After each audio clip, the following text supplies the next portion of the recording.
Assalamualaikum warahmatullahi taala wabarakatuh. Salam berbahagia, salam pencerahan untuk teman-teman yang berkesempatan bersama dengan saya. Apa khabar saudara Zamari LC? Anda orang pertama yang muncul. Begitu juga dengan saudara Fazil Yub. Cantik gambar tu, gambar Kaabah. Sekali musim orang pergi haji ya saudara Fazil. Terima kasih saudara Zamri. Waalaikumsalam. Selamat malam. Saudara Alif Ya Mim Buaya. Alif Ya Mim Buaya. Itu apa cerita tu saudara. Saudara Said Azhar Syekh Bakar. Begitu juga dengan saudara Syahrul Azam. Selamat malam. Saudara Mazli Samsudin. Saudara Zulkifli Yusuf. Saudara Salim Yasin. Tuan Haji Azhar Abdul Manaf. Doa saya anda sihat semua. Begitu juga dengan saudara Muhammad Fuad. Apa khabar sahabat? Saudara Cantona Ferus. Macam pemain bola sepak. Saudara Cantona Ferus, long time no see. Saya pun tak nampak jumpa saudara lama. Begitu juga ya.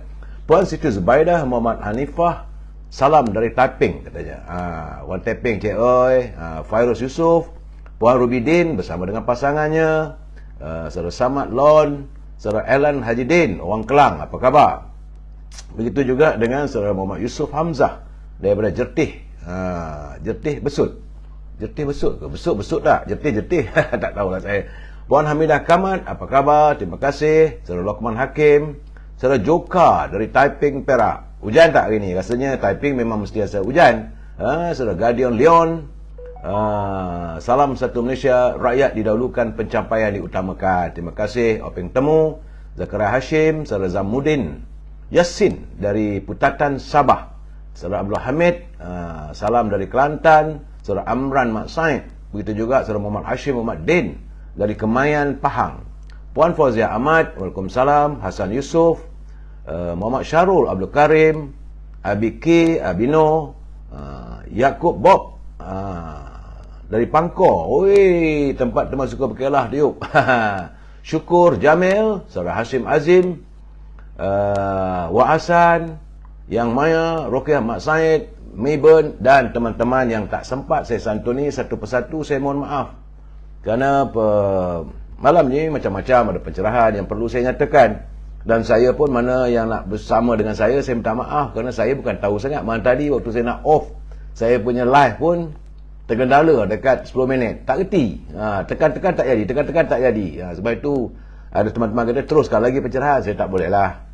Kemampuan saya hanya sekitar 1 jam, 1 jam lebih saja saudara. Ya, saudara Mustafa, saudara Syam, Roy Pa dari Dungun Terengganu. Baik saudara, saya harus memberikan pencerahan apa yang berlaku pada negara kita. Ya, saudara Mustafa, saudara Yauman Waris, Azul Aidi, Abdul Hamid, ini teman kita di Instagram. Tapi jangan lupa saudara, like, share dan subscribe. Itu saja yang saya minta daripada anda.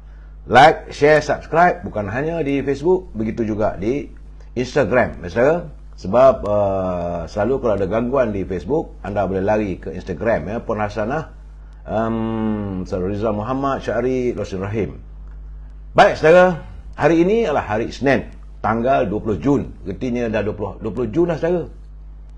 Tak lama lagi bulan Julai, yang kita menantikan detik dengan penuh debaran. Dan merupakan hari yang ke-822 COVID-19 melanda negara kita. Menurut laporan saudara Rio dari Universiti Melaya, nampak gayanya ada penurunan jangkitan. Kemarin 2,127, tapi semalam nampaknya ada 1,690. Saudara Syarul, bagaimanapun jumlah yang terkumpul adalah 4,540,612 warga kita yang dijangkiti oleh virus corona. Jadi saudara, kita harus menjaga kebersihan diri dan berusaha kita untuk memutuskan jaringan COVID-19. Dari laporan saudara Rio, saya dapat melihat ada 7 negeri yang meningkat jumlah jangkitannya, dan susut pula di 7 negeri. Di mana walaupun susut tapi Selangor dengan 748 jangkitan. Wilayah Persekutuan walaupun susut tapi 287 jangkitan. Negeri Kedah dan Pahang dikekal macam kemarin, itu 36 di Kedah dan Pahang 19. Lain-lain negeri semuanya walaupun susut, walaupun ada peningkatan, tetapi di bawah paras 100. Ini yang agak menyenangkan hati kita. Jadi saudara, berusahalah kita untuk memutuskan jaringan COVID-19. Cucu saya pun nak masuk juga, tunjuk diri. Okey. Baik, saudara. Saya dah selesai, saya beri laporan tentang COVID-19. Terima kasih saudara ini Rio dari Universiti Melaya dan sahabat saya, saudara Jamil Idris, sebagai orang perantaraan antara saya dengan sahabat kita, saudara Rio. Kerana Rio dia hari-hari dia hantar. Bila tidak dapat penjelasan daripada Kementerian Kesihatan, maka tidaklah dihantar kepada saya. Artinya, setiap yang dihantar itu adalah berita yang sahih. Saudara? Baik, saudara, kita masuk e-commerce sikit. Meniaga saudara, cari rezeki.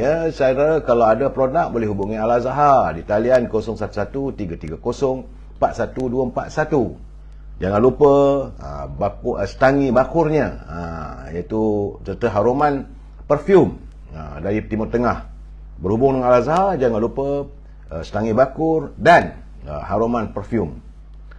Begitu juga anda juga boleh berhubung dengan Siti Farehah. Kalau berhubung dengan Siti Farehah, jangan lupa dendeng manis Siti Farehah. Walaupun harga daging, harga bahan-bahan semua naik, tapi Siti Farehah masih lagi menjual dendeng manisnya pada harga yang lama, saudara. Bagi yang di Lemah Kelang nak cari buah-buahan, hubungi Syauqi 012-357-5703, buah yang harganya di bawah pasaran dan juga grade-nya AAA. Akhir sekali adalah Popiah Sirih Lady Maria. Ini makanan kegemaran saya, pedas, rangup dan manis. Jangan lupa saudara boleh hubungi Nizam untuk mendapatkan bekalan Popiah Sirih Lady Maria.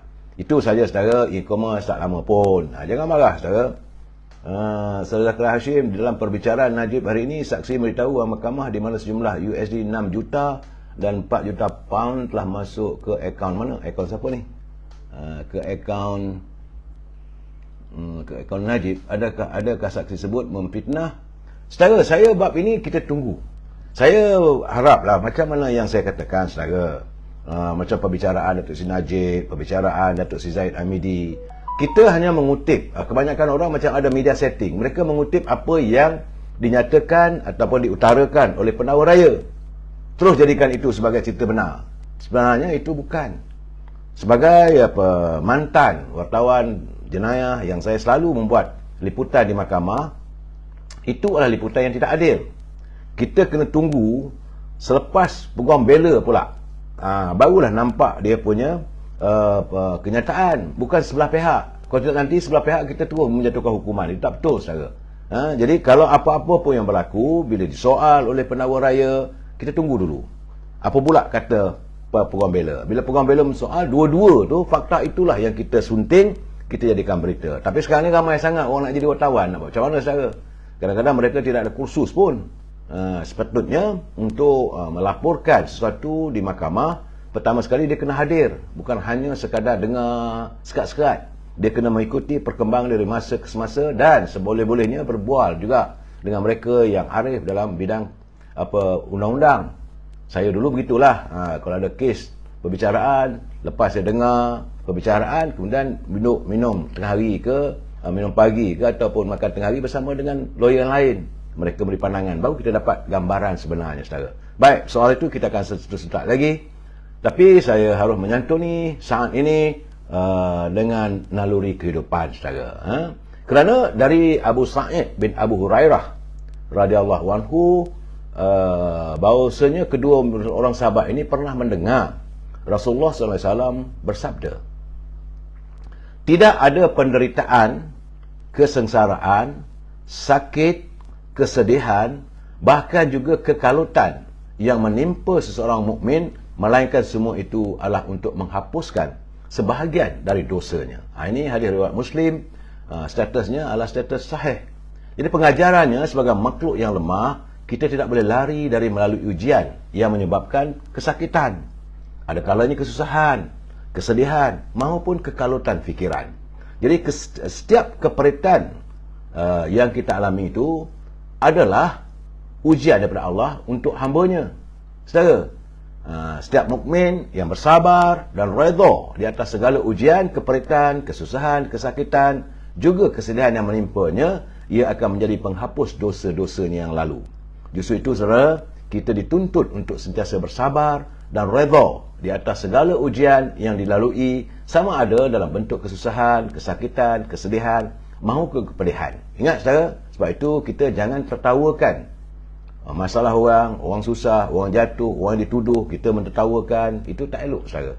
Jadi sebagai Muslim yang baik, kita kalau boleh bantu, kita bantu. Jangan kita meneruskan mengaibkan sama umat Islam. Sebab itu saya tak bersetuju. Sekarang ni, sejak akhir ni saya lihat lepas satu-satu aib pemimpin Melayu itu terdedah.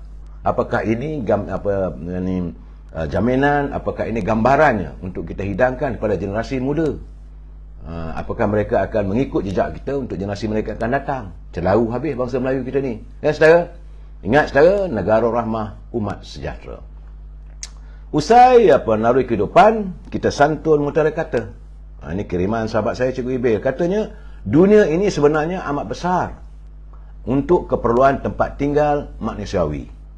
Tetapi, ia kelihatan kecil bagi orang yang tamak dan haloba. Jadi, untuk kita tinggal di dunia ini rasa besar, saudara. Tapi bagi orang yang tamak, orang yang haloba, orang yang sombong, sikap macam Qarun, dia akan melihat dunia ini kecil saja. Pada kita, dunia itu besar. Sebab itu, orang yang melihat dunia ini besar adalah mereka yang sentiasa berlapang dada dan ingat bahawa dunia ini adalah milik Allah SWT, bukan milik kita. Kita hanya sementara saja di dunia ini. Terima kasih Cikgu Hibil atas kiriman mutiara kata yang cukup berarti, saudara. Dan apa yang saya lantarkan tadi dalam naluri kehidupan, kalau baik, jadikanlah sebagai tauladan. Kalau tak sudi pun jadikanlah sempadan untuk denai kehidupan kita, agar kita dapat menjadi hamba Allah. Kerana kita tak lama lagi kita akan kembali kepadanya, saudara. Waktu yang sama, saya harus berpesan pada pemimpin negara, jangan berbelanja wang negara tanpa had, kerana kita khawatir negara kita akan muflis. Dalam keadaan sekarang ni pun kita dah mula terasa sukarnya apabila harga barangan tak mampu dikekalkan pada harga yang lama. Nak bagi subsidi pun macam-macam lah berbagai alasan. Jadi kita harap janganlah negara berbelanja tanpa had, akhirnya negara kita akan muflis. Tajuk bicara kita malam ini, saudara, adalah politik dusta. Apa yang saya maksudkan dengan politik dusta? Tunggu dulu kita santun pantun Pak Nazil yang saban hari menghantar kiriman kepada saya, mengajak kita berkongsi pantunnya, dan teguran-teguran beliau, sindiran-sindiran beliau begitu tajam melalui pantun, saudara. Kata Pak Nazil, orangnya tampan, Bang Hamid piun, bersekolah sekali, darjah 3, hartawan menyimpan berbilion-bilion, boleh membeli setiap warga. Jadi keadaan sekarang, saudara, bagi orang yang kaya tu dia kaya sangat. Tapi tujuannya wang itu digunakan untuk membeli setiap warga. Ini yang saya katakan, kadang-kadang mereka membeli undi, mereka membeli jawatan kerana wang yang ada di tangan mereka, saudara. Tambah Pak Nazir lagi, dari Sabak ke Sungai Selinsing, berwajah ceria, mendapat kerja. Melayu terjebak, terlunjuk asing, mudah mengia apa saja. Jadi kalau kita dah jadi hamba kepada orang asing, maka kita ia sajalah apapun. Apa kata mereka? Ini orang manusia yang melihat wang itulah segala-galanya. Tapi kalau mereka yakin wang itu, rezeki itu milik Allah, datang daripada Allah, dia tak akan risau. Saudara Raja Kamal, saudara Mak Zulkifli, saudara Zul, saudara Mek Komo, saudara Rosli Ismail, apa khabar sahabat? Salam 1.3 juta ringgit sakau dalam politik. Saya tidak mahu menuduh, saudara. Kita tak boleh menuduh dia sakau. Sakau tu mencuri, saudara. Okey, terima kasih Pak Nazil atas kiriman pantun yang Pak Nazil kirimkan. Perkongsian ini kita bersama-sama melihat bagaimana jujurnya Pak Nazil memberi pandangan dan kiasan supaya dapat kita jadikan pedoman dalam kehidupan kita. Baik, saudara. Sebelum saya meneruskan pencerahan ini, macam biasa, saya harus memberikan peringatan kepada anda semua. Saudara Tukiran Kitam, saudara Khairul Nizam, saudara Juwita Putih, Puan Juwita Putih, saudara Ahmad Azman Hussein. Tukiran okey ke? Saya bila tengok tukiran kitam ni saya teringat sedapnya dia punya apa di Muar ke Tangkak tu ada kedai mi rebus, memang sedap. Terima kasih saudara tukiran kitam kerana belanja saya makan masa musim kempen pilihan raya Johor dulu ya. Balik lagi kepada peringatan saya ini, mereka yang menyunting semula live saya ini dan dimasukkan secara live dalam channel YouTube ataupun apa-apa saja, maka anda harus bertanggungjawab atas suntingan yang anda lakukan. Begitu juga dengan komen-komen yang anda berikan, anda harus bertanggungjawab. Saya tidak mampu untuk memantau ataupun untuk menilai setiap komen-komen ataupun suntingan anda. Lihatlah macam malam tadi, nak tutup pun tak tahu. Terkial-kial saya. Jadi, saya perlu mengingatkan, ini adalah pencerahan politik bermatlamatkan untuk sekadar memberi informasi. Hasil daripada pembacaan saya, pemberitahuan teman-teman, bicara saya dengan pemimpin dan orang keliling pemimpin. Kita dengar sebuah saya hati dan saya cuba memberi komen mengikut kemampuan saya. Dan prinsip kita mesti bersetuju untuk tidak bersetuju. Saudara, yang saya minta daripada anda, lain tak ada. Like, share, subscribe. Sama ada di Facebook ataupun di Instagram. Like, share, subscribe. Itu saja. Tidak ada bayaran dikenakan dan saya pun tidak dibayar oleh siapa, saudara. Jadi, dalam suasana begini, saya minta kita santunilah setiap bahasa ataupun tulisan anda secara harmonis. Kerana kita adalah warga cinta damai. Saudara, hari ini di sekitar tempat saya, sekeliling kawasan tempat tinggal saya, hujan. Dan saya juga mendapat perkabaran bahawa beberapa negeri juga berlaku hujan. Kita pun hairan macam mana tiba-tiba negara sudah daripada panas, dia hujan. Tetapi hujannya bukanlah berterusan, sekejap-sekejap. Saya cuba khawatir hujan sekejap-sekejap ni lah yang kadang-kadang mendatangkan bahaya apabila dia datang hujan lebat. Sebab itu kalau ada hujan lebat atau ribut petir, saudara bila tengok adanya kemungkinan berlaku banjir, sila hayati ataupun dengar apa arahan yang diberikan oleh pihak berwajib. Pertama sekali, kalau berlaku banjir, selamatkan keluarga anda dan harta benda anda. Kalau orang kata pindah-pindahlah, jangan kita degil. Saudara Mat Nazri, saudara Kekanda Zainal, Pak Dinda, begitu juga dengan Sajid Piut, saudara Hafsah Junaidi, Syazlan Anugrah, SL Service. Teruskan share, subscribe. Saya hari ini rasanya saya bersimpati jugalah. Saya tengok ada gambaran peniaga buah durian yang di Pahang dan di beberapa kawasan sekitar Kota Raya Kuala Lumpur, kawasan dekat rumah saya ini, bertimbun-timbun buah durian yang tidak menjadi bahan yang rebutan orang. Jadi dengan sebab itu harganya bertambah jatuh. Sama ada Musang King ke, D24 ke, udang merah ke, mereka sekarang ni mengalami kerugian. Saya bersimpati. Sebenarnya bukan orang tak nak beli durian, tetapi orang sudah mula mengalami kesusutan kewangan. Durian ini gaja buah, tapi wang tak cukup, harga pun mahal. Cuma kita boleh bersimpati je lah. Cuma saya harapkan tuan punya ladang-ladang janganlah jual mahal-mahal. Sebab nampak gayanya durian kali ini agak menjadi. Durian daripada Selama, durian daripada Taiping, durian daripada Batu Pahat, durian daripada Pahang, durian daripada Pulau Pinang, di balik pulau, semua menjadi tahun ni. Tapi masalahnya tak ramai yang membeli. Akhirnya durian ni lagi lama busuk. Setengah kedai itu disimpan, dijadikan durian krip, ataupun ada yang buat aiskrim durian. Tapi nampak-nampak gayanya, saya berkeyakinan, saya pun bersimpati lah bahawa peniaga-peniaga durian tahun ini walaupun durian banyak, mereka tidaklah dapat memperolehi keuntungan yang besar. Nak buat macam mana saudara? Kewangan negara semakin susut. Dalam pada itu, saya agak tertarik dengan tulisan daripada Datuk Khalid Nordin. Datuk Khalid Nordin adalah naib Presiden UMNO. Kerana beliau mengingatkan kita bahawa hari ini adalah hari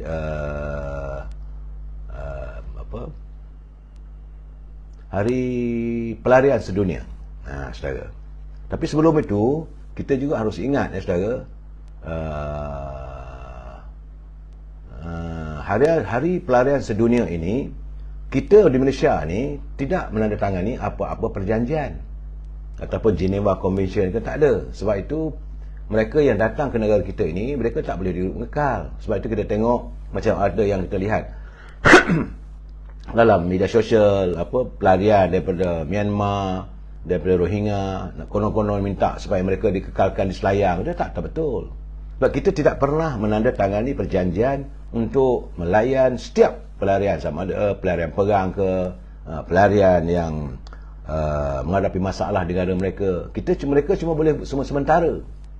Tapi kerana atas sifat kemanusiaan, pimpinan negara kita begitu bermurah hati untuk menerima mereka. Tapi janganlah berlebih-lebihan. Begitu juga kehadiran pekerja-pekerja asing. Kita sepatutnya mereka boleh bekerja sini dalam tempoh 5 tahun. Lepas itu dia kena balik. Ini yang kadang-kadang saya melihat. Kadang-kadang mereka mahu mengutip keuntungan besar, maka dikenakan bayaran yang tinggi. Saya bersimpati dengan warga asing yang bekerja nak cari rezeki. Tapi sebelum mereka datang ke sini, mereka bayar puluhan ribu ringgit. Masa kan dalam tempoh 5 tahun itu, mereka dapat mengumpul wang yang mereka bayar kepada agen-agen untuk membawa buruh asing ini. Itu yang menjadikan masalah. Akhirnya mereka tak nak balik ke negeri asal mereka. Dan sepanjang mereka berada di sini, mereka akan mengirim wang dari negara kita kepada keluarga mereka di negeri asal mereka. Sama ada Bangladesh, sama ada dari Nepal, daripada Indonesia, daripada Vietnam, Rohingya, Myanmar dan banyak negara-negara lain. Jadi sebenarnya kita tidak, sebagaimana kata Datuk Seri Muhammad Khalid Nordin, kita tidak ada perjanjian untuk menangani pelarian, sama ada pelarian perang dan sebagainya. Pelarian bukan pendatang tanpa izin. Mereka lah mangsa keadaan. Mereka terpaksa melarikan diri kerana negara mereka mencari tempat yang selamat dan perlindungan. Jadi kita hanya menyediakan tempat sementara. Jadi sepatutnya pimpinan negara, Kementerian Luar, Kementerian Dalam Negeri harus menangani permasalahan ini. Jangan sampai pelarian datang menimbulkan masalah pada negara kita. Saya bersetuju dengan pandangan Datuk Khalid Nordin. Kita betul, kita menjadi negara dan bangsa yang menyantuni tetamu yang duafa, miskin dan dizalimi. Mereka yang dihimpit keterdesakan, yang bertarung nyawa dan perlindungan harga diri dengan nilai-nilai Malaysia yang syarat dengan kasih sayang, insani, islami dan sangat berperi kemanusiaan. Tapi adalah hadnya. Jangan pula kita bagi bunga, mereka bagi najis. Susu yang kita beri, mereka hantar pada kita tuba. Akhirnya kita mengalami masalah di negara kita. Jadi saya mengharapkan agar pimpinan negara dapat menangani permasalahan berhubung dengan pelarian perang atau pelarian apa sajalah, dan juga pendatang tanpa izin. Memang kita memerlukan mereka, tapi dalam waktu yang sama adalah dia punya tempoh-tempoh tertentu. Ini janganlah amalkan apa macam mana kata dalam filem Piramli, wow, berniaga orang lebih baik daripada berniaga unta. Ya, sedaman sayur. Dana sumbangan politik ini telah wujud sejak berzaman dulu kan. Dari zaman Tun Mahathir lagi telah ada. Ya, sebenarnya tidak ada termaktub dalam perlembagaan kita. Tidak ada akta sebenarnya dana perlindungan politik. Tidak ada. Tetapi itu terpulanglah willing buyer, willing seller. Orang sudi bagi-bagi. Tapi masalah kita di Malaysia ni, kebanyakan dana politik ini disumbangkan oleh kadang-kadang musuh pada warga bangsa kita. Mereka nak lihat kerajaan kita ni tumbang. Sebab itu dana datang daripada Yahudi lah, macam-macam lah. Tapi sebenarnya tidak ada dana politik. Dan sebenarnya juga kita tak perlu pun kewangan yang banyak. Kita mengamalkan sistem demokrasi raja berperlembagaan. Bukan kita nak membeli undi. Itu masalahnya, saudara. Dan ini masalah kekurangan bekalan makanan dan inflasi ini bukan perkara baru, saudara. Saya melihat juga tulisan daripada Najib. Beliau masih lagi tega memperjuangkan kehidupan rakyat. Tapi pemimpin-pemimpin lain nampaknya tak begitu. Jadi menurut Datuk Seri Najib, dia kata bukan hanya dengan mengenakan kawalan harga yang sebenarnya memburukkan keadaan dan membawa kepada kekurangan bekalan, yang akhirnya akan naikkan harga ayam dan telur dengan jauh lebih tinggi. Apa yang kita mampu buat, katanya dulu, adalah mengawal dasar kewangan dan ekonomi kerajaan. Itu yang paling penting. Jadi beliau mengatakan bahawa bagi mengawal kenaikan mendadak harga barang, kerajaan perlu menaikkan secara berperingkat. Itu cukai durah runtuh bagi harga minyak sawit untuk yang telah diproses untuk diagihkan sebagai subsidi dedak dan subsidi gaji pekerja. Sebelum itu, pada Free Malaysia Today telah pun melaporkan keluhan penternak ayam berhubung kenaikan harga jagung, kacang soya dan minyak sawit yang merupakan bahan untuk membuat dedak. Itu makanan utama ayam. Sebenarnya apa yang kita alami hari ini saudara adalah sumber kita digunakan makanan pada ayam, malahan kambing ke lembu ataupun ikan-ikan yang kita pelihara dalam sangkar. Ini tidak dijaga dengan baik, tidak diberi perhatian dengan bebas. Jadi bila harga naik, apabila ekonomi dunia mengudum, maka barang-barang itu naik, suka tak suka penternak ni akan menaikkan harga barang mereka. Itu masalahnya sebenarnya. Masalah kita di negara kita ini saudara, saya cakap terus terang, pimpinan tidak melihat sesuatu itu di luar petak kepemimpinan, di luar petak pemikiran mereka. Setiap masalah untuk waktu itu mereka tangani waktu itu. Bukan dia kata okey, dalam keadaan begini kita akan kesiau kalau berlaku ketiadaan makanan. Jadi apa kita nak buat dalam masa 6 tahun, macam 10 tahun akan datang. Ini tidak ada dalam minda pemimpin kita. Berbeza dengan macam saya katakan negara Singapura. Mereka menyiapkan sumber makanan mereka bukan untuk 1 tahun. Mereka menyediakan untuk paling kurang pun 6 tahun. Kita 2 bulan je. Kita tidak banyak prihatin. Sebab kita kadang-kadang pemimpin kita ni dia, ialah gaji besar, mereka dilihat lebih senang, mereka dipuja, akhirnya mereka lalai. Tetapi yang tenat adalah rakyat. Sebab itu saya marah sangat kalau melihat kawalan barangan yang ada, barang makanan tidak terjadi. Bukan hanya harga naik, tapi barang tak ada. Ini masalah saya. Tadi saya pergi juga ke pasar tengok. Saya bersimpati. Kerana toki kedai pun tak tahu apa nak jual dah sekarang ni. Saya pergi ada 5-6 minimarket. Beras pun bertambah berkurangan. Gula pun boleh satu orang boleh beli satu kampit saja. Tepung begitu juga. Minyak masak apatah lagi. Ini masalah sebenarnya. Jadi kita mencadangkan agar kerajaan membenarkan supaya pekebun dan peternak, memang kita benarkan mengambil pekerja asing. Tapi itu pun gagal saudara. Jadi saya bersetuju dengan pandangan Saudara Malik Nordin, anak muda daripada Perak Tengah, beliau melatih melalui iGrow-nya supaya warga kita ini dapat terlibat dalam industri pertanian secara berskala besar. Itulah saya saudaranya. Baik saudara, dalam pada itu saya ni sebenar-benarnya saya marah juga apabila saya mendengar kenyataan daripada mantan Perdana Menteri Dr. Mahathir. Bila dia kata Malaysia dianggap bukan lagi milik Bumi Putera apabila bangsa Melayu masih lagi dibelenggu dengan isu kemiskinan. Kata dia. Ya, kalau keadaan begitu kita nak tanya dia, kau 22 tahun berada di anjung kuasa, kau buat apa? Siapa sebenarnya memiskinkan warga bangsa Melayu? Yang kaya raya, yang saya dah kata 2-3 malam lepas, 10 orang terkaya tak ada seorang pun Melayu. Semua adalah kroni-kroni Dr. Mahathir sendiri. Dan sekarang ini kamu nak kata bahawa kita ni Malaysia ni orang Melayu miskin. Jadi negara ini seperti bukan milik Bumi Putera. Siapa punya acuan? Kalau kita ikut acuan Tun Razak dulu di bawah dasar ekonomi baru tak ada masalah. Tapi kerana dengan penswastaannya, maka yang kaya terus kaya, yang miskin terus papa ke dana. Jadi tambah-tambah lagi dia kata banyak tanah-tanah milik orang Melayu terpaksa dijual akibat kemiskinan. Siapa yang mengizinkan? Siapa yang mengizinkan? Waktu itu kamu berada sebagai Perdana Menteri. Bukan tak boleh, dah ada akta. Tanah Melayu, tanah rezerv Melayu tak boleh dijual pada bukan Melayu.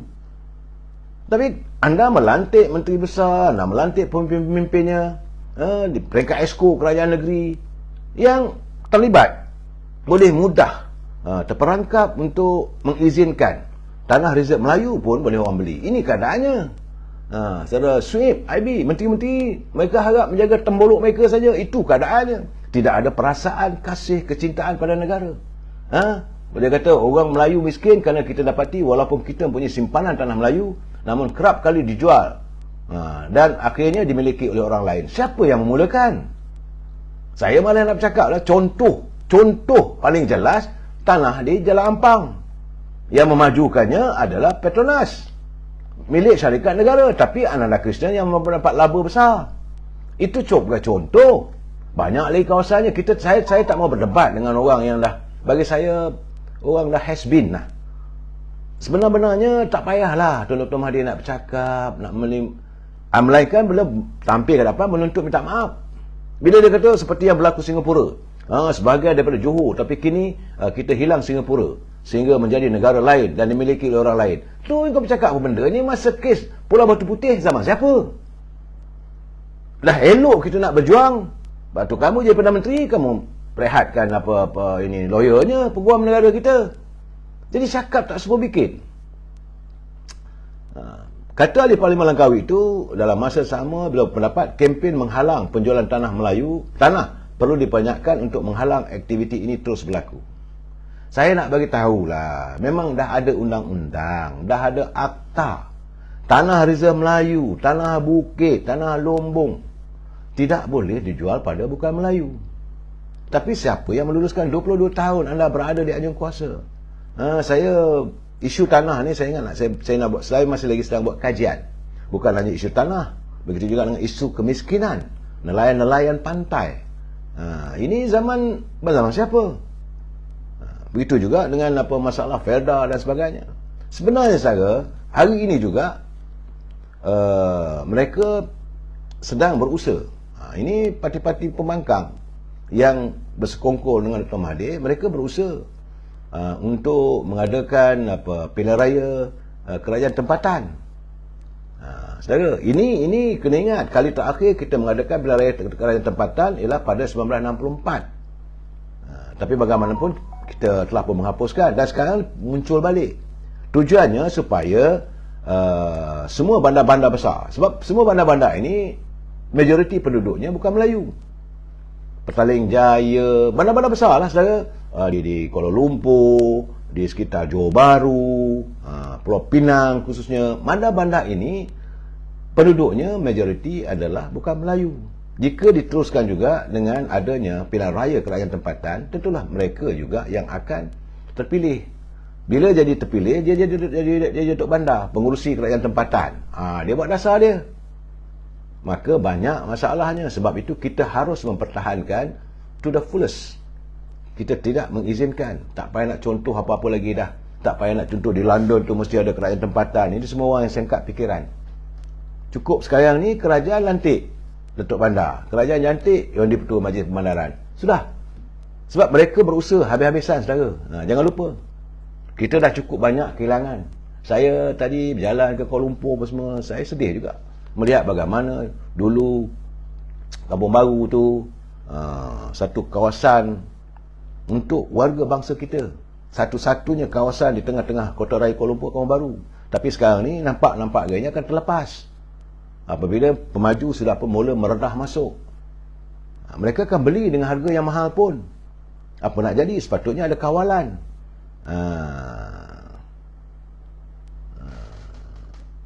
Saudara Nuridah Kamurdin, akta tu dah tiada. Akta ada. Buka itu perlembagaan. Begitu juga sekarang ni, kalau di tanah Kampung Baru, sepatutnya dipertahankan. Tapi masalahnya pemimpin kita mengizinkan. Lihat sekarang apa dah jadi di bangsa, kampung odal hukum. Dan yang paling menyedihkan, kawasan-kawasan majoriti orang Melayu yang dibangunkan era Datuk Harun dulu, sekarang ni dah bertukar. Macam Dentum di Keramat, Dentum ke nama tempat tu. Buat rumah mahal-mahal. Mana orang Melayu nak beli? Akhirnya kawasan Keramat banyaklah penduduk bukan Melayu. Kawasan Ampang. Saudara, di Kampung Kerinci, ini kita panggil arwah halilah. Arwah Kampung Kerinci, arwah Kampung Odal Hukum. Macam juga di Jelutong, di Gelugu, itu di Pulau Pinang. Mereka menguasai saudara. Dan akhirnya orang Melayu nak lari ke mana lagi?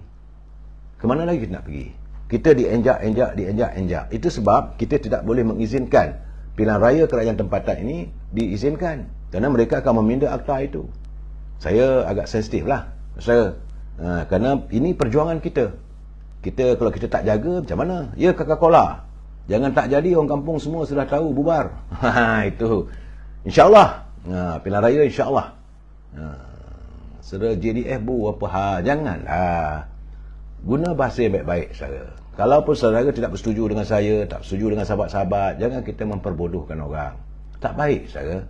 carilah jalan. Saya cuma menimbulkan kesedaran supaya kita dapat menghadamkan apa yang sedang dialami oleh warga bangsa kita. Pertama sekali, apa yang saya panggil ini, ini maruah warga bangsa kita diinjak-injak apabila pemimpin kita dengan mudah aibnya didedahkan pada orang ramai. Maknanya mereka tak percaya pada pemimpin Melayu. Sebab saya katakan, aib pemimpin kita jangan sekali kita izinkan untuk didedahkan berterusan. Mesti ada noktahnya. Ini tidak, sikit-sikit aibnya begitulah kita dedahkan macam-macam. Aduhai, saya pun tak tahu. Bagaimanapun saya amat berterima kasih dengan Datuk Zaid Ibrahim. Malam kita bercakap, beliau adalah mantan Menteri Jabatan Perdana Menteri. Nampak gayanya beliau menyatakan bahawa dari penghayatan, beliau seorang peguam, dia kata bahawa kes Datuk Seri Najib ini adalah kes naya saja. Kerana dalam isu 1MDB dia kata Datuk Seri Najib seolah-olah ditipu oleh orang kelilingnya. Begitu juga dengan kes yang sedang dihadapi oleh Datuk Seri Zahid Hamidi. Secara berterus terang beliau mengatakan Datuk Seri Zahid dan Najib adalah sebagai mangsa percaturan politik yang serba tempang. Sebelum ini dia kata pada mulanya dia percayalah apa yang orang lontarkan dulu dengan Datuk Zahid ke Datuk Najib. Tapi setelah beliau menghayati fakta kes, ternyata sedikit demi sedikit terserlah. Apa yang berlaku dalam isu 1MDB, SRC, apabila hakim itu sendiri rupanya dia juga terlibat dalam mewujudkan SRC. Jadi dia kata ini dia nampak bahawa seolah-olah ada percaturan. Begitu juga dengan apa yang berlaku dalam pembicaraan Datuk Zahid Hamidi. Beliau okey, dia hadir ke mahkamah untuk membela diri, tapi dalam waktu yang sama setelah dipanggil saksi demi saksi, tiba-tiba macam minggu lepas terdedah bahawa bukan Datuk Zahid yang menerima wang begitu banyak daripada Alta Kirana. Rupanya ada orang lain. Tapi orang lain tak dituduh. Ini masalah. Tazimuddin, Khairi Jamaluddin, Isyamuddin Tun Hussein On, ini adalah nama-nama yang disebut di mahkamah. Dan sebutan itu menggunakan akuan bersumpah. Dia bersumpah di mahkamah bahawa orang-orang ini menerima wang dari mereka. Sama ada itu dikatakan sebagai dana politik dan sebagainya. Ini sesuatu yang tak sepatutnya berlaku. Ini kerana serakah hendakkan kuasa. Maka heret jugalah atas apa kes. Saudara, sebab itu saya kata kenapa Tazimuddin sekarang nak mengelabah, nak menafikan dan sebagainya. Hadapilah. Kalau betul-betul dia tak buat, tak payah buat penafian di media sosial. Tunggu tindakan daripada Suruhanjaya Pencegahan Rasuah. Biarlah mereka siasat. Kalau ada, bawa ke mahkamah, jawab di mahkamah. Kalau Datuk Seri Zahid sebagai anak jantan boleh berjumpa di mahkamah, why not? Bersihkan diri anda di mahkamah. Yang nak mengelabah buat apa? David Tan mendedahkan Tazimuddin, Khairi Jamaluddin, Rizal Marikan, pegawai-pegawai dan orang kuat. H2O, Syamuddin Syafiq Abdal alias Ahmad, itu pegawai kerajaan. Dan mereka adalah sebagai penerima yang terdapat dalam nota buku 35 dalam kes Datuk Zahid. David, Fatil, Harry dan Wang Koris semua memperakui ia senarai sumbangan politik. Jadi soalnya sekarang ni macam mana nak katakan semua sumbangan politik sedangkan alias Ahmad adalah pegawai kerajaan. Perlu apa dia mendapat sumbangan politik? Juga diakui katanya keuntungan syarikat tak cukup untuk bayar rasuah atau beri sumbangan. Jadi wangnya dari akaun ajaib di Hong Kong. Apa hal pula? Macam mana Alta Kirana boleh ambil duit daripada Hong Kong? Apakah berlaku money laundering? Jadi jika dia berlaku, mereka yang terlibat harus disiasat. Siapa yang mengizinkan? Jadi kes ni bukan hanya satu saja. Kes ini perlu disiasat balik. Kalau saya bercakap benda begini, orang kata saya mau mempertahankan Datuk Seri Zahid. Saya tidak, tapi perlu bila kita dengar satu persatu. Sama ada kes yang melibatkan Yayasan Akabudi maupun yang tuduhan korupsi sampai 87 kes. Benarnya kalau saudara baca betul-betul, satu kes saja. Tapi ada macam-macam. Jadi saya tak mengulas lebih lagi sebab itu saya boleh terjebak dalam konteks of court. Lebih yang seronoknya tu, tiba-tiba Dr. Mahathir, bila orang dah buat begitu, dia pula mendedahkan, dia kata semasa beliau menjadi pengerusi Bersatu, Tan Sri Muhyiddin tidak pernah menyerahkan 1.3 juta kepada bendahari parti itu. Sepatutnya dia kata, saya tak tahu, tak ada pun. Tidak sepatutnya begitu. Ini tidak. Dia kata, semasa beliau menjadi pengerusi Bersatu. Ini kenyataan Dr. Mahathir. Muhyiddin tidak pernah menyerahkan ringgit Malaysia 1.3 juta kepada bendahari parti itu. Getinya benda itu berlaku. Sepatutnya, takkanlah orang yang terlibat dalam politik berpuluh tahun, Perdana Menteri berpuluh tahun, boleh mengeluarkan kenyataan begitu. Jadi berartinya benda itu memang berlaku. Bila dia kata Muhyiddin tak pernah serah pun 1.3 juta kepada bendahari, dia merujuk kepada apa yang dinyatakan oleh Alta Kirana. Dan ini berlaku antara Jun dan Ogos 2018. Jadi Dr. Mahathir kata, berdasarkan Undang-Undang Kecil Bersatu, jika pemimpin parti menerima sumbangan dari mana-mana pihak, ia hendaklah diserahkan kepada bahagian kewangan. Getinya, dia juga mungkin tahu. Tapi keadaannya, kenapa Datuk Zahid seorang saja yang dibawa ke mahkamah? Ini saya baca, sebab itu kita kena read between the line. Bila dia kata, jadi setakat yang saya tahu, Bersatu tak terima 1.3 juta. Sama ada Muhyiddin terima atau tidak, saya tak berani nak kata. Tapi nampak ada tuduhan yang dia terima sebab ada penafian dibuat oleh Muhyiddin. Ini cara Dr. Mahathir lah. Jadi dia kata hanya Muhyiddin sajalah boleh tentukan sebab kami tak dapat maklumat. Kalau dia terima duit tu sepatutnya serahlah pada bendahari. Itu kata Dr. Mahathir. Yang dilaporkan oleh dalam Free Malaysia Today, FMT. Jadi kita melihat saudara, masalah korupsi ke dana politik ni bukan lagi satu persoalan yang boleh kita biarkan begitu. Kadang-kadang amat memalukan dan terdedah satu dunia. Dan kita ni semakin lagi dilihat sistem perundangan kita, masih dilihat sistem kepimpinan kita, dilihat oleh negara luar. Macam mana kita nak menarik pelabur-pelabur dari luar? Sebab itu kita dilihat sebagai negara yang paling korup. Itu keadaannya saudara. Kita tepikanlah soal mahkamah tu, nanti banyak saya bercakap, nanti lebih saya terjebak dalam masalah contempt of court. Cuma saya nak ingatkan, Dr. Mahathir tiba-tiba mengeluarkan kenyataan bahawa dia kata Tan Sri Muhyiddin tidak ada pun bagi duit kepada Bersatu 1.3 juta. Artinya Dr. Mahathir tahu. Itu saja. Baik saudara, saya melihat juga sekarang ni bagaimana kedudukan yang amat berhormat Perdana Menteri Datuk Seri Ismail Sabri. Saya nampak beliau semakin dihimpit oleh pimpinan Bersatu. Bagi saya lah, kadang-kadang kenyataan-kenyataan dikeluarkan oleh pemimpin-pemimpin Bersatu ni macam kata biadab. Tapi mungkin mereka merasakan mereka menguasai.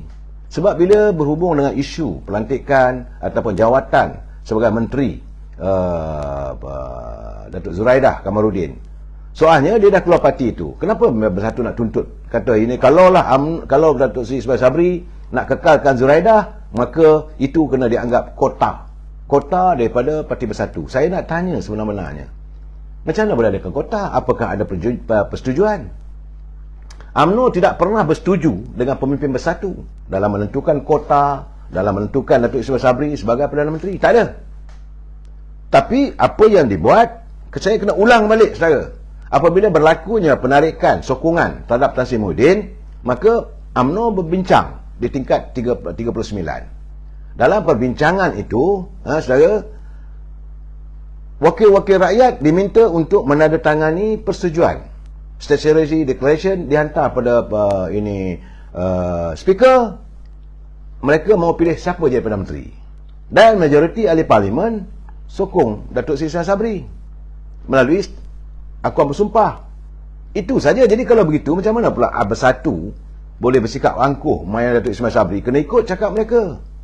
Nampak guys sekarang ni, keangkuhan Parti Bersatu sudah melebihi lah. Saya tak tahulah yang mau Perdana Menteri, dia kena pertahanlah dia punya hak dan kuasanya. Jangan biarkan untuk orang mencernakan macam-macam. Tiba-tiba Bersatu kata sepatutnya menggunakan kota menteri daripada UMNO dan bukannya mencuri kota Bersatu. Bila masa kita pakai kota? Pelantikan mana-mana menteri dalam kabinet yang amat bawa Perdana Menteri, itu prerogatif dia lah. Dia sembah pada agung, saya hendak orang ni dia menteri.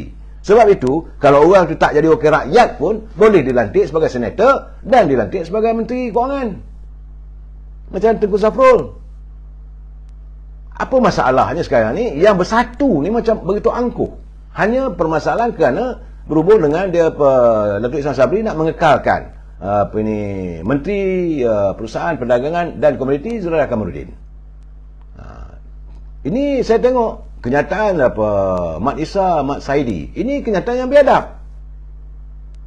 Bila dimulai dia kata Zuraida tiada prinsip. Dahulu beliau antara yang kuat mengkritik pimpinan Presiden UMNO Ahmad Zahid Hamidi dan bekas Perdana Menteri Najib Razak. Tapi hari ini mereka menjadi sumber nyawa untuk Zuraida. Apa hal pula tu? Dikait sana kait sini. Jadi tidak ada sebab untuk Perdana Menteri mengekalkan Zuraida dengan mencuri kota bersatu. Saya hairan macam mana ada kota pula. Saya tak faham. Tapi bersatu itulah sikapnya. Jadi saya melihat kalau Datuk Ismail Sabri tidak segera memanggil pilihan raya, inilah keadaannya. Orang daripada bersatu lah khususnya akan menuntut yang bukan-bukan. Jadi apa masalah sebab panggil je pilihan raya habis cerita. Dan rakyat pun dah tak sabar untuk menghukum dia orang ni semua. Dan persatu ni lah terdiri daripada pemimpin katak. Melompat sana, melompat sini. Tapi gah cakapnya tu, dia boleh kata bahawa kota itu milik bersatu. Macam mana ada kota? Ini saya kata kadang-kadang mereka bercakap dia sebagai ketua bahagian Ampang apa ke? Ketua bersatu bahagian Ampang, Mak Isa, Mak Saidi. Jadi dia kata jika Perdana Menteri mahu memberi talian hayat kepada Zuraida, beliau perlu menggunakan salah seorang menteri dari kota UMNO dan bukan mencuri kota bersatu. Apa hal lah bila masa pula kita curi kota? Ini saya kata kenyataan-kenyataan yang biadab. Sebab itu saya kata yang mau Perdana Menteri, tegaslah. Sudah-sudahlah. Saya tahu bersatu memang marah pada UMNO sebab ahli-ahli Parlimen UMNO tarik sokongan seramai 18 orang itu hari, maka berhudum Tan Sri Muhyiddin. Tapi mereka merasakan, oh no, Tan Sri Muhyiddin begitu berlapang dada memberi jawatan Perdana Menteri pada Datuk Ismail Sabri.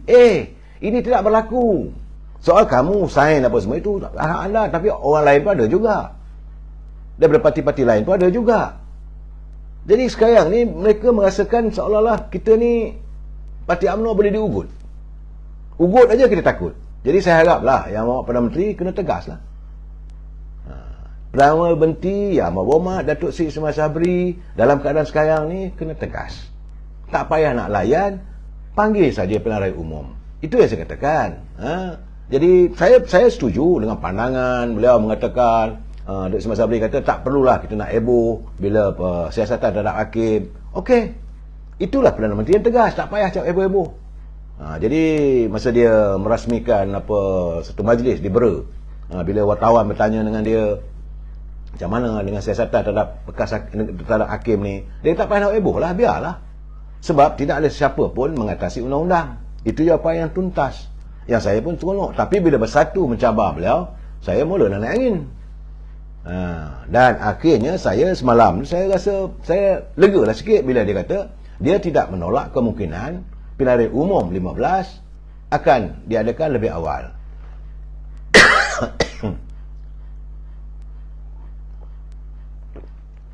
Jadi Puak Su, Puak Nik dia kata ini bukan UMNO, inilah jadinya UMNO Pak Mael. Itu keadaan secara.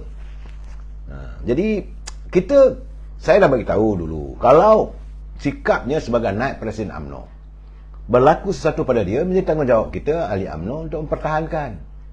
Kalau tak betul kita kritik, itu pendirian saya. Tapi kalau bila beliau cuba nak dijatuhkan, kita harus bangun mempertahankan sebab dia adalah naib Presiden, salah seorang pemimpin kita. Itu yang saya hairan kenapa adanya pemimpin UMNO yang tega boleh mengkritik Presiden dan mentertawakan masalah Presiden. Bukan mereka tak tahu bahawa Presiden ni terinaya, tapi masih lagi mereka mencipta kluster mahkamah. Sebab itu bila Datuk Ismail Sabri mengatakan tidak mustahil untuk beliau mengadakan pilihan raya itu lebih awal, ini alhamdulillah. Saya cuba baca setiap kenyataannya. Cuma dia kata lazimnya tarikh pilihan raya umum itu tidaklah dibincangkan secara umum. Itu betul. Tak payahlah pimpin Bersatu kata mesti berunding dengan kami. Apa hak kamu macam sekarang ni lah? Mesti gunakan kota. Kami Bersatu ada kota. Bila masa ada perluan kota? Bila masa ada perjanjian antara UMNO dengan Bersatu? Kalau nak ikutkan Bersatu cuma ada yang menang pilihan raya dulu cuma ada 6 kursi saja yang tinggal. Yang lain tu ada mereka yang melompat. Kalau nak ikutkan PAS lebih ramai. PAS ada 18 kursi. Tapi dapat 3 kursi menteri saja. Ini jangan dikatakan kota. Saya kata bila mereka mencabar Datuk Ismail Sabri, kita nak angin lah. Sebab itu Datuk Ismail Sabri kena kekal. Teruskan. Jangan takut. Panggillah pilihan raya. Sebab itu saya kalau ada pilihan raya saya setuju. Bila Yang Berhormat Datuk Seri Datuk Zahid Hamidi dia kekal. Dia kata Barisan Nasional sekali lagi mengulangi pendiriannya bahawa friend of BN akan diberpeluang untuk menjadi calon mewakili gabungan. Itu cara kita. Kawan-kawan ni kita bagi peluang. Pengurusi Datuk Seri Ahmad Zahid juga berkata pihaknya akan bincang bagi menentukan kerusi untuk calon daripada friend of BN pada pilihan raya ini. Dia kata dia akan beri peluang. Itu sepatutnya kita lapang dada. Dulu kita nak kawal pada PAS. PAS dah tak nak 2 kali.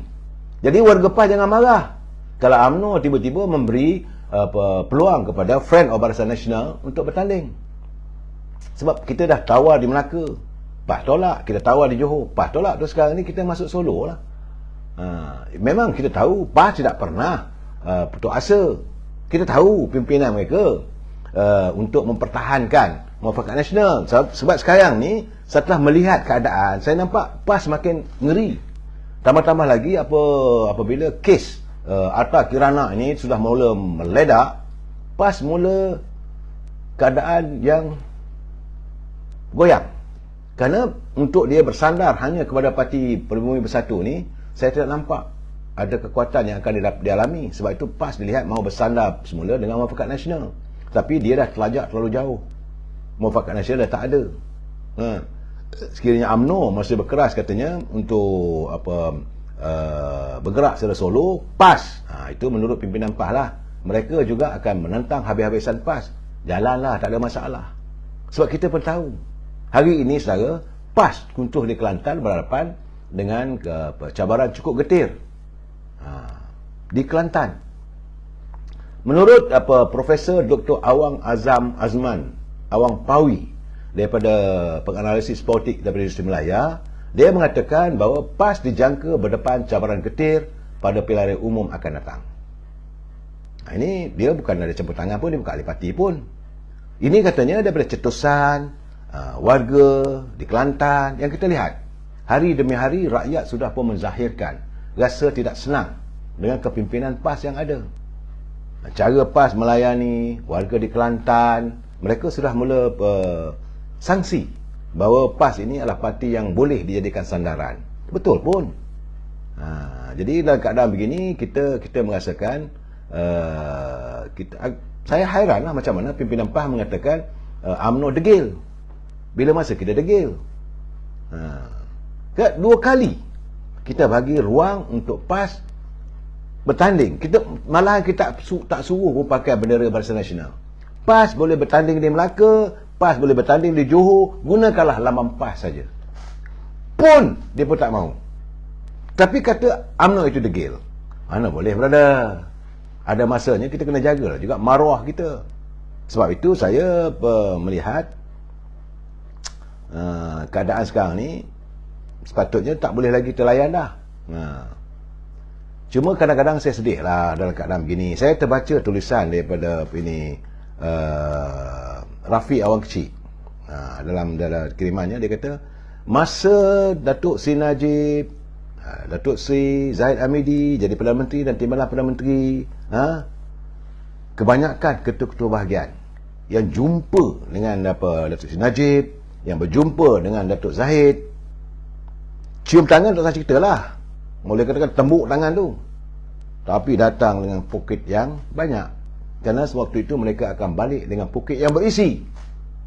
Tetapi bila kedua-dua mereka ini menghadapi masalah yang saya dah marah itu hari, bila mau dijatuhkan hukuman pada Datuk Najib, seorang pun tak datang.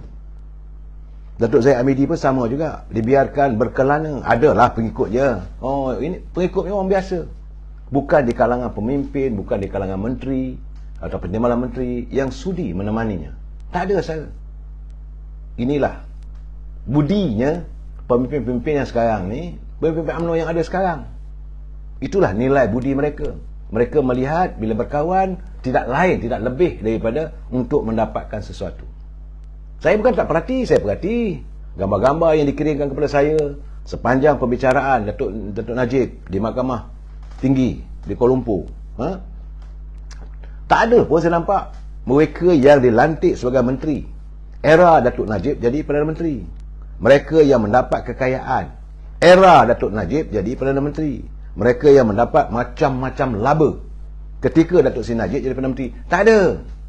Artinya mereka ini bukan orang yang mengenang budi. Begitu juga bila Datuk Zahid Hamidi. Masa timbalan Perdana Menteri dulu, saya selalu juga pergi pejabat. Sama ada di Kementerian Dalam Negeri ataupun di Kementerian Pertahanan maupun di Kementerian di pejabat PMO. Bersusun-susun, tunggu nak jumpa. Jumpa je tu, dakap, cium tangan semua. Tapi sepanjang pembicaraan, dah 2 tahun lebih. Sama ada di Shah Alam maupun di Jalan Duta. Tak ada. Tidak ada pemimpin UMNO yang mahu menyantuni, yang menunjukkan sokongan pada pemimpin kita bila pemimpin kita berada di mahkamah. Ini warga UMNO kena perhati. Ini pimpinan yang di peringkat pertengahan kena perhati. Orang macam ini kalau sampai masa lawan saja. Saya cakap terus terang, apa budi mereka pada pimpinan? Tapi bila datang ke tingkat 38, punya sokong berganak-ganak. Sebab mengharapkan tingkat 38 akan mengeluarkan watikah nak jadi calon untuk jadi wakil rakyat, nak boleh bertanding. Kerana itu sahabat malam saya mengingatkan Datuk Seri Zahid, cukuplah dengan perangai yang ada sekarang ni. Sebab itu saya bersetuju bila Datuk Zahid mengatakan bahawa tak semestinya ketua bahagian akan dicalonkan sebagai calon pilihan raya. Saya amat bersetuju. Kerana kalaulah isu sekarang ni, katalah minggu depan Datuk Ismail Sabri bubarkan parlimen, ada pilihan raya, saya rasa bukan tak cukup tingkat 38. Mereka akan bertumpu di Country High dan juga di rumah Datuk Seri Najib. Mereka akan kepung sebaik mungkin untuk membolehkan Datuk Seri Najib cakap dengan Datuk Zahid supaya orang ini jadikan calon. Orang macam ni tak guna dah. Sedangkan sepanjang kedua mereka menjalani pembicaraan, ada. Saya perhati, bukan saya tak perhati. Inilah nilai budi. Inilah nilai, orang kata, orang memberi, kita merasa. Orang berbudi, kita berbahasa. Inilah nilainya. Yang kononnya kita berjuang demi lestari agama, bangsa dan tanah air. Bangsa apa kalau you tengok bangsa kita dia bercacai begitu pun. Saudara Bob Izzuddin, suara Ketua Pemuda pertahankan Datuk Zahid Hamidi dan Datuk Najib, tak dengar kenyataannya. Dia mempertahankan. Dia hadir. Saudara Bob Rizal Edwardin, jangan nak marah. Itu tak betul. Beliau kekal. Tak ada langsung dia alih daripada ni. Begitu juga Ketua Puteri. Tapi mereka berdua tak ada jawatan pun. Masalah sekarang ni menteri, kluster menteri calon untuk jadi kluster mahkamah. Satu hari nanti mereka menghadapi keadaan baru mereka tahu. Saya bukan nak ketahukan mereka, tidak. Sebab karma itu sudah berlaku sekarang. Selama hari ni kita dengar yang menuduh bahawa Datuk Seri Najib, Datuk Seri Zahid ni perompak, penyamun, korupsi adalah Tasimuddin. Parti yang nak masuk longkang. Sekarang ni parti mana yang ke longkang? Sekarang ni siapa yang akan jadi calon kluster mahkamah?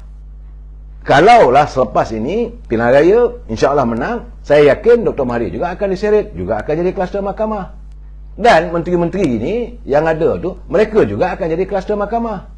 Bersusun-susunlah kita akan melihat bagaimana kluster mahkamah berderet-deret akan mengalami perbicaraan. Saya tahu pimpinan suap simpan, tunggu.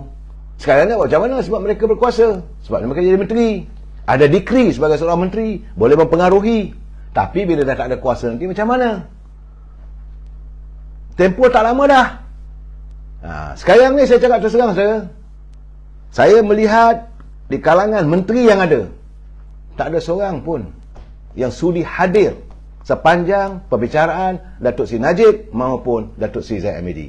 Sekadar memberi sokongan moral. Tak ada. Bagi mereka, kes kamu buatlah sendiri. Kalau kamu tak ada, aku akan ganti tempat kamu. Itu yang ada dalam fikiran mereka. Pada pandangan saya lah. Saudara Rob Zaini, Papa Zaini, kami nak PRU 15. Pasti akan berlaku.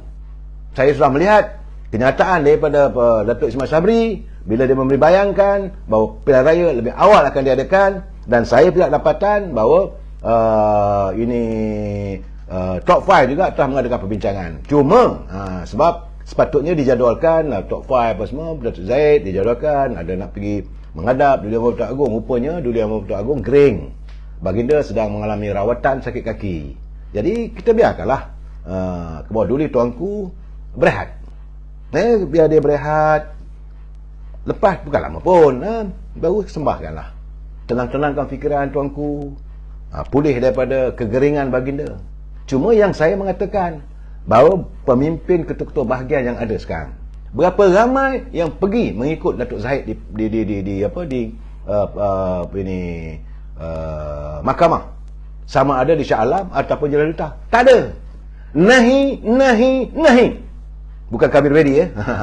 Bagi saya inilah nilai. Jadi saya harap Datuk Seri Presiden tak usah fikir lagi dah. Orang macam ini mereka tidak boleh untuk kita harapkan sebagai kawan yang akan mempertahankan sahabat. Inilah bukan sahabat yang dicari. Kadang-kadang saya dengar juga Dr. Zahid Hamidi bila dia ada buat majlis apa semua, dia suka sangat lagu Selama Ini Ku Mencari-Cari. Selama ini ku mencari-cari kawan yang sejati, berhati mulia. Mana ada hati mulianya? Tak usah fikirlah Dr. Seri Presiden. Orang macam ni tak payah. Lebih baik ambillah orang yang tak ada jawatan di bahagian itu tapi mempunyai wali, winnable candidate. Saya lebih bersetuju begitu. Ramai ketua-ketua pemuda, ramai jawatankuasa bahagian, angkatlah mereka jadi calon. Saya rasa begitu. Daripada yang ada sekarang ni menghabiskan boreh saja. Kita sambung lagi malam esok. Wabillahi taufiq wal hidayah. Assalamualaikum warahmatullahi taala wabarakatuh. Selamat malam.